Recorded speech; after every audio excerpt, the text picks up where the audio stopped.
What is up, everybody? I am AJ, and I'm going to break down UFC 258 in full. Going to go over all these fights, even the recently announced Andre Yule versus Chris Gutierrez. So let's get into it. Yeah, going to very helpfully use my second monitor here for today as I just got it installed, so why not? But we got 12 fights on this card, pay-per-view. Obviously, we're coming off Volkov versus Overeem, where first card back after a little bit of a break there, and it's nice. We've got cards here for several consecutive weeks, so it's awesome time to be a fight fan. And let's just get into these fights. So, like I said, the aforementioned Andre Yule and Chris Gutierrez. I gotta say, I like Chris here. Obviously there's no betting odds at the time I'm recording this. But should the line be reasonable? Should maybe Chris be an underdog? Maybe he doesn't open as an underdog, but just, kind of entertaining the idea. I will consider him as a bet. I do think he wins this matchup. I like the fact that he's the more varied, less predictable striker. I also think he's more defensively sound. I've always been a big fan of Chris's striking. I do think he's one of the better strikers in this very deep 135-pound weight class. And Yule's got reach, but the thing with Yule, even though he does, fight like a boxer, he will utilize straight punches, like I said aforementionedly. He doesn't really vary his attack, and even while he's throwing straight punches, he's not throwing range-based kicks, which helps him control distance. And he doesn't do the best job controlling distance as is, even with his punches. So even though he's got this enormous reach advantage, like he typically does, I think Chris will still be able to close distance on him. We saw that in the last fight against Rivera.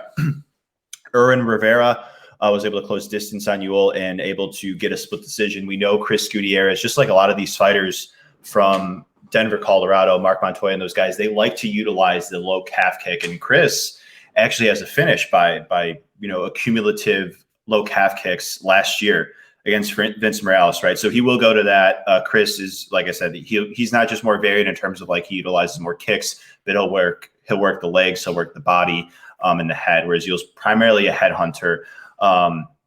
We saw Jonathan Martinez, another fighter at that same camp, have a lot of success, arguably beat Andre Yule with those low kicks. Yule just doesn't check them. So I'm more so on Chris Gutierrez here.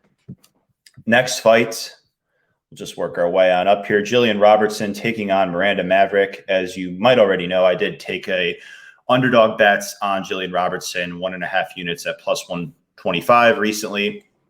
I like her in this matchup. I actually bet against Jillian against Tyler Santos, but this is a far different matchup, I think. I do think that Miranda is talented. I think she's an excellent prospect. I think she is the better striker here. She's got the more varied tools on the feet, and she's an excellent rhythm striker. The thing, though, with this matchup and why I like Jillian is I do think that I'll even pull up my notes here is just Jillian, I think, could really impose her grappling here, to be honest. There is regional footage of Miranda struggling to get the fight to the ground. Struggling on the ground, rather. She's willing to pull guard. Her scrambling ability from bottom position can be much improved. I've seen her reversed, like I'm pointing out here against Pro Gonzalez. Seen her taken down easily by Burrow Gonzalez. I noted that her takedown offense is not good, at least not right now. Could have improved in the meantime. I don't know. But Jillian is a pretty solid MMA wrestler, I'd say. She does a lot of good work with Dean Thomas. She's got the ability to chain wrestle, single leg, turn double leg takedown ability, for instance.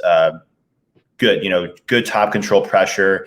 I really like her nice composed elbows when she gets in dominant position, like she got against Sarah Frota.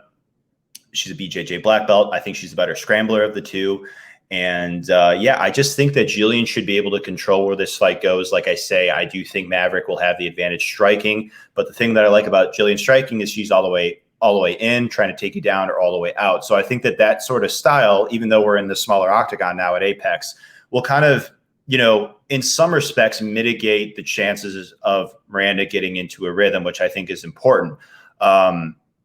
And so even if she's not in a rhythm, I still think she's a better striker than Jillian. But again, just Jillian's style, her fight IQ, knowing that, hey, I'm a grappler, I'm going to get this fight to the ground. And Tyler Santos was just a much different matchup. Santos is a very strong fighter and an excellent Brazilian Jiu-Jitsu practitioner. So, like I said, I think Miranda's talented. I think she could improve in the meantime, but, Jillian should be able to control where this fight goes. And I do think that when she takes Miranda down, she'll be able to control her on the ground. And I also like how Jillian has just much more UFC experience. At the end of the day, we've only seen Miranda fight in the UFC one time, and it was in a 1-round fight. And again, she looked good. I was impressed with what I saw, but there's still a little bit of unknowns there. So I'm willing to take an underdog shot on Jillian Robertson, and we'll see what happens, right? So there's that. That should be fun. Gabe Green and Philip Rowe. Rowe has not fought in quite some time. Last fight was on the Contender Series. Yeah, in 2019, August. He's had some bout cancellations, as we can see here, per Tapology. He, like in many matchups, Rowe will have some length here. He is a big dude, as you can see here, 6'3" compared to 5'10" for Gabe Green. He's got some reach on Green here, as we can see, 80.5 inches compared to 73. Rowe is dangerous. I think he's an athletic, dangerous guy. I do think that both guys are still fairly green, no pun intended. I was pretty impressed with what I saw from Green in his UFC debut against D-Rod, to be honest. He looked a lot better there than he showed on the regional scene. Not that he looked bad on the regional scene, but that fight against Rodriguez, I was impressed, man. He walked him down. He took that fight on very short notice. He pushed a heck of a pace. He pressured. He showed to be a better technical fighter than what he showed on the regional scene. He showed that better cardio. His durability showed to look better. And I like him here, to be honest. I think he's more technical than Rowe. I think he's got the more varied tools. I think he's got better cardio. And Rowe, I think he's dangerous, but we also saw in that Contender Series, he could be hurt, right? He was almost stopped by Shabazian there in the first round, Leon Shabazian. So again, it's not like, even though Rowe is this big power puncher, he does hit really hard. And Green has been knocked out a couple times on the regionals. So it is possible that Rowe, again, being the athletic, powerful, long guy that he is, maybe he's significantly improved in the meantime. Like we could tell from his record, he is one of these guys with 9 pro fights. He could get a lot better, right? But the tape tells me that Green probably wins based off of what I've seen. I think that pace could be a difference maker. I think that pressure could be a difference maker. And then just his technical proficiency. As I think both guys on the ground are a bit shaky defensively, but offensively, they're both strong. I like Rowe's physicality and his hard ground and pound from top position. But I also like, Green's willingness to pass guard in top position, look for the submissions. He'll look for the submissions both off his back and in top position. So I actually took the under 2.5 rounds with this fight, thinking that a finish most likely materializes here. Statistically, it makes sense. They both historically, much more often than not, their fights don't go over the 2.5 round mark. It's not a lock, just something I want to bet on, right?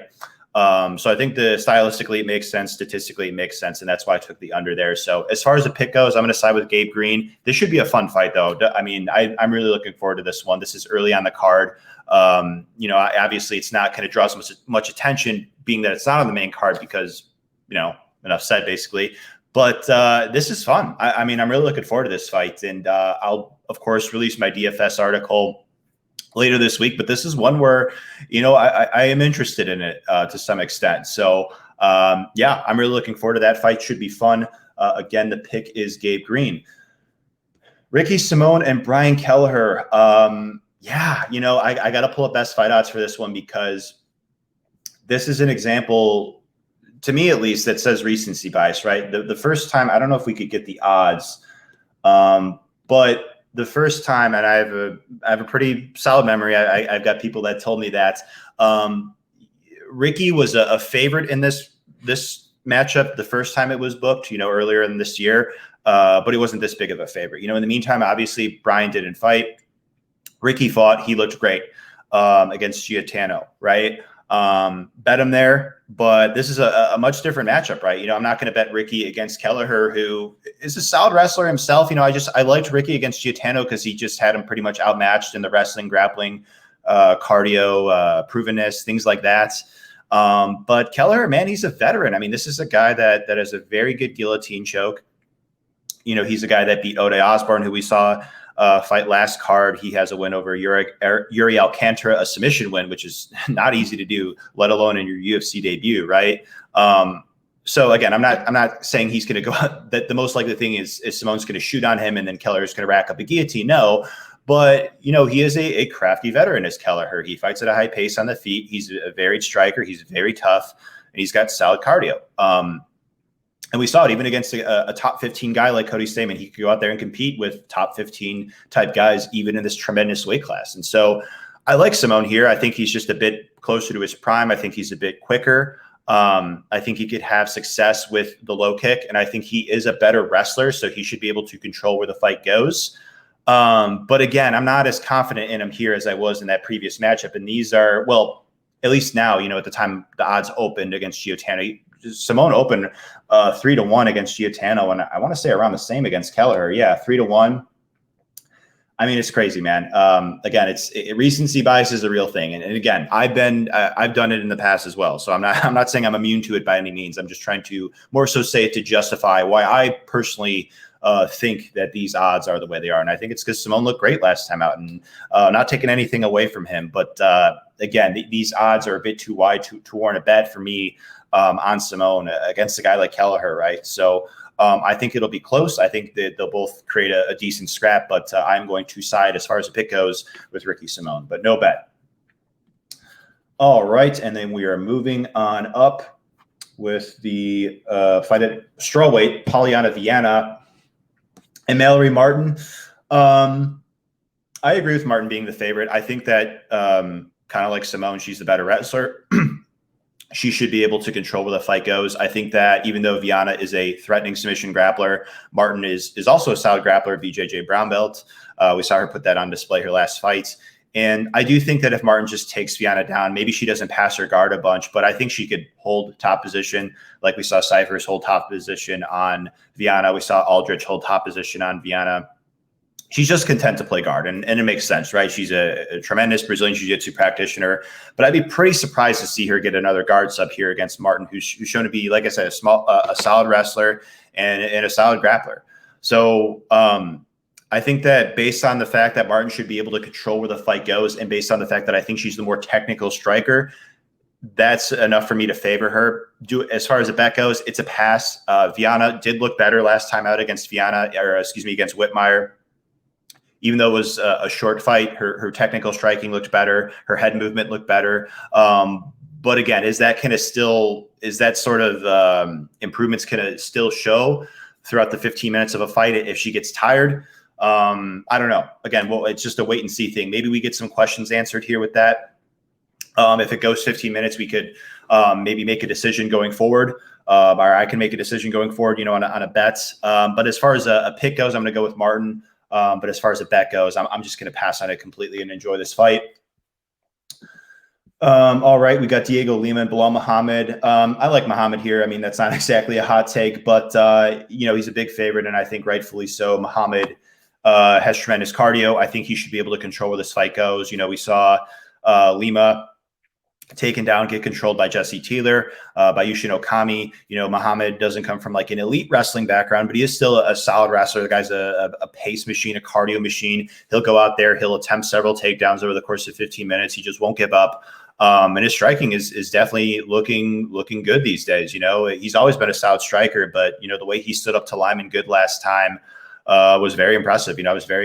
I liked what I saw out of Muhammad in that matchup. And so Lima, I think he's got a puncher's chance. I don't think it's like a complete mismatch on the feet from a technical level, but I think that Muhammad will be besting him there. And then Muhammad, I just think that the wrestling and grappling advantage goes in favor of him. And that's ultimately why I think he should be a solid favorite. So as far as his money line goes, again, no decisions made right now.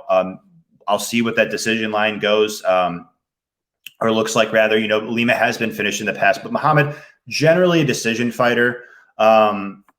He takes the back a lot of the opposition. Obviously he's got a rear naked choke here against Sato, but again, we've got a lot of decisions here. Again, not doubting the guy. He's getting better. Maybe it's a finish, but I think that most likely it is probably a fight where Muhammad kind of just grinds him out.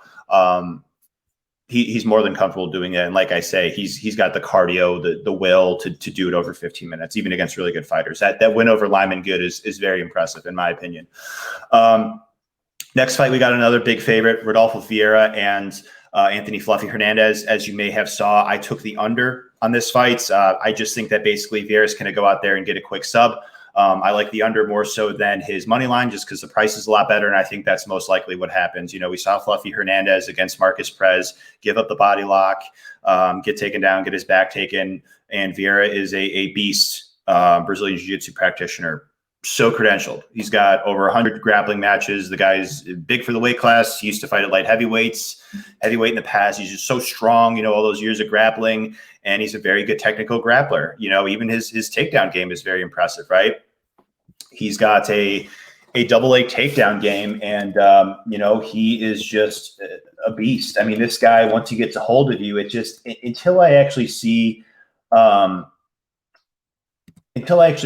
somebody like matched up with him where, I think they could stop his takedowns. It's going to be tough to pick against this guy because, in my opinion, he's just got such a clear advantage over a lot of the guys in the division. A guy like Brad Tavares would maybe give him trouble. But as far as this matchup goes, I think that he's just going to keep having his way. I do think he is like a top 15 type talent. His striking is still not great at this point, but it is serviceable. It definitely, he does pop out the jab. He does feint a lot at range. Again, there's that power double leg there. And his pressure, as you could guess, is excellent. He's got good ground and pound to go with it. So I think it's going to be another quick win for Vieira. And again, like I say, until he faces a guy with really strong defensive grappling, I'm going to most likely not be picking against him. So don't need to talk too much about that one. Bobby Green and Jim Miller. It's another fight. Bobby Green should win. And statistically, that's why I got UFC stats up here. Statistically, Bobby always outperforms the opposition typically, even in fights where he loses. Like, look at this. Thiago Moises nearly doubled him up on strikes, actually more than doubled him up on strikes. Yeah, even Francisco Trinaldo landed more takedowns, more control time, more significant strikes. Drakkar Klose, same thing. Again, pretty wide, significant strike differential, and more control time, right? But Bobby loses fights based on optics. He keeps his hands low and he relies on his head movement. He's like a showman kind of, right? And even though he does dodge a lot of these punches, not always, the judges don't always see it that way, right? And again, I'm not saying he should have beat Moises or Moises beat him. I'm just trying to justify why I think the odds gave that last fight to Moises and why they gave it to Klose and Trinaldo. It's because of optics. It's not that Bobby objectively lost the fight, right?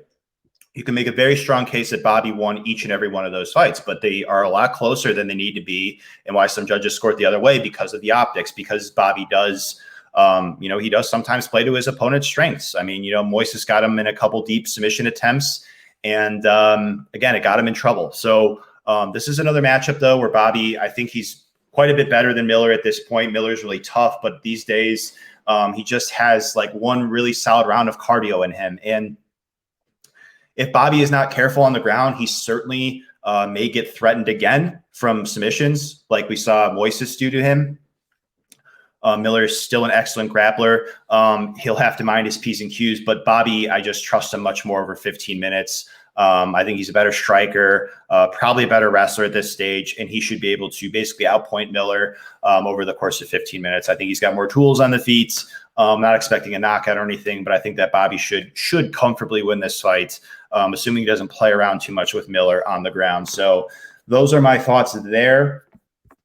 And on to the next one. We've got main card time. Julian Marquez and Maki Pitolo. They're kind of similar fighters. I think they both excel like in a brawl. That I don't think they both have the best defense. I think that they're both a bit susceptible to grapplers, but going against each other, I think it's going to be mainly won or lost on the feet, where, again, they're kind of similar. So why I'm picking Pitolo is he's just been much more active, right? Marquez, a solid prospect, but we haven't seen him since 2018, right? Summer of 2018. Maki's been fairly active. We've seen him fight in the UFC a few times. We saw him on the Contender Series. activity is important in this game. It's not everything, but I do think it's very important here. So I'm happy to see Marquez back in the octagon, recovered from his injury. We'll see exactly how he looks. I hope he looks great, but as far as a prediction goes, I'm going to side with Maki Pitolo.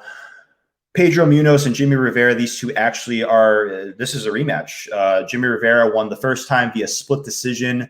And I think Jimmy wins again. I think he's got a bit more reach. He's a more technical striker. He's less hittable, better defensively. And that honestly should be enough for him to win rounds. The only thing that I'm worried about Jimmy is, Munoz does come forward. He is aggressive. He does throw hard. And we've seen Jimmy rocked in the past, and we have seen him slow down. So Munoz will have to win the fight like that. Just tire him out, maybe rock him to swing rounds. But I think that the aggregate of the striking exchanges will favor Rivera. Like I say, more technical, more defensively sound. Munoz just doesn't do the best job of moving his head. He's got a great chin, so he could take those shots. But just optically in the eyes of the judges, when you see his head get snapped back over and over again, it's just, I think that the judges will think that Rivera is being the more effective striker, right? So as far as prediction goes, I'm going to side with Jimmy Rivera, but it is a fight where I agree with where the odds currently sit, so I'm going to pass. I don't see any value on that line. Ian Heinisch and Kelvin Gaslum. I think the obvious pick is Gaslum. Why I'm kind of nervous about him, maybe in terms of like a bet, is I just kind of question where the guy's at, right? Let's look at the timeline of events. Not too long ago, about a couple of years ago, he was supposed to fight Whitaker for the belt, the real middleweight belt. Whitaker has to withdraw. And so Gaslum can't fight Whitaker that night. And so as a result, a few months later, he fights Israel for the interim belt. A tremendous fight, obviously one of the best fights of all time, but he loses that fight to Israel. And since then, he hasn't gotten a title shot, and he's lost, 3 in a row, including that fight with Israel. I question where the guy's at, to be honest. I think he's a better fighter than Ian. I'm big on Ian. I bet Ian against Gerald Meerschaert, and he is a guy that I do think that his stock is kind of on the rise. He's done some work at Tiger Muay Thai. He does do work in Denver, Colorado with all those guys, with Mark Montoya and whatnot. He does have a decent striking game, but I got to favor Gaslum on the feet. I do think he's a better striker overall, better boxer. And Ian will have the physicality advantage. But Ian just hasn't really shown to be a guy that will go out there and just take you down and just kind of control you like a Chris Weidman or a Jacare Souza. I think he can take Gaslum down, but I think Gaslum is solid enough of a wrestler and scrambler to where he'll be able to get back up to his feet. And so I think Ian will push Gaslum. And again, it just kind of depends on Gaslum's headspace, to be honest. But I don't want to factor that in all too much. So I just tend to side with what I'm seeing in the octagon, and what my eyes tell me is that Gaslum is the better fighter. So Kelvin Gaslum is going to be my pick. Co-main event, Macy Barber and Alexa Grasso. I like Grasso here. I just think she's the better technical striker. She should be able to best Barber on the feet because of that. Barber is athletic. She's fast. She moves well. She's a single shot striker, but I just think that Grasso is more defensively sound. I think she throws better combinations. And like I say, she's more technical and also has better footwork, in my opinion. Barber is very devastating from top position, but and we have seen Grasso taken down in the past, but I just don't think that Barber's wrestling is on the level of the previous opposition that Grasso has struggled with. So I think it's going to be won or lost on the feet, where, like I say, again, Barber can win some exchanges based on her physicality, speed, movement, but I just do favor the more technical fighter here in Alexa Grasso to win. And lastly, we've got the main event, Kamar Uzman and Gilbert Burns. And I also will mention I did bet Alexa Grasso. If you want more details on that, you could check my Twitter. The main event, though, we have Kamar Uzman, where it is another bet that I have on this card. Kamar Uzman taking on Gilbert Burns. I just think that Uzman's got this fight. I think he's pretty much better everywhere the fight goes. I think that Gilbert is a better pure submission grappler, but he doesn't have the wrestling advantage here. So it's kind of unlikely that Gilbert can really take advantage of that. And even with that, Uzman is a Brazilian Jiu-Jitsu black belt himself, not an easy guy to submit by any means. So I think we're going to get this fight where Uzman's basically just going to be able to control where it goes. Uzman, I think he's a better striker. He's more technical. He has 5 inches of reach on Gilbert. They both throw with power, so maybe Gilbert hurts Uzman with something, but I just think that the aggregate of the striking exchanges will favor Uzman. And where Uzman will really, I think, have his way is the clinch. He's very strong there, very physical, great cardio. He could do that for 5 rounds. He could take the opposition down. I think he'll be able to close the distance on Gilbert, control him in the clinch, tire him out over the course of 5 rounds, and maybe not take him down right away, but take him down as Burns fatigues, where he'll be less of a threat from his guard. So again, I love Gilbert Burns. I think he's a great talent, and I love the fact that they put this fight together. But I do think that it's Kamar Uzman's fight to lose. I think it's going to be and still. And what an event, right? UFC 258. I'm really looking forward to it. Thank you guys so much for tuning in. If you did like this video, feel free to give it a like, thumbs up. Feel free to leave a comment down below if you'd like. And also feel free to hit the subscribe button. I really appreciate all the support. Glad to be growing my YouTube channel here. And best of luck this weekend. It's going to be a fun event. And let's do this thing. Cheers.